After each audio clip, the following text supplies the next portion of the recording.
ইয়ো WhatsApp guys, কেমন আছেন আপনারা? আশা করি আপনারা সকলে ভালো আছেন।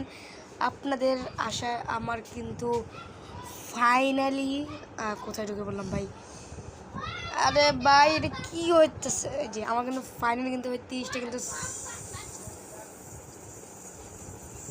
সাবস্ক্রাইব ভাই, 30টা সাবস্ক্রাইব ভাই তুমি তাড়াতাড়ি কমপ্লিট করো, কিন্তু ওর সাথে 30টাই দেখাচ্ছে।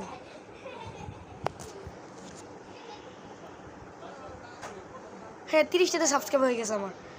তো ফাইনালি গেছে আমার 30টা সাবস্ক্রাইব হয়ে গেছে। তো এই উপলক্ষে আপনারা যদি চান তাহলে আমি কিন্তু পিসিতে কিন্তু গেম খেলতে পারি। তো আপনারা পিসিতে কোন গেম চান? আপনারা যদি GTA 5 মাইনক্রাফট এগুলো গেম চান তাহলে কিন্তু অবশ্যই আমার সাবস্ক্রাইব 100টা নিয়ে যেতে হবে। আর টাকা ছাড়া যেগুলো গেম খেলা যায় ওগুলো যদি আপনারা দেখতে চান তাহলে অবশ্যই ওই এই ভিডিওর কমেন্ট বক্সে লিখে যাবেন কোন কোন গেম দেখতে চান।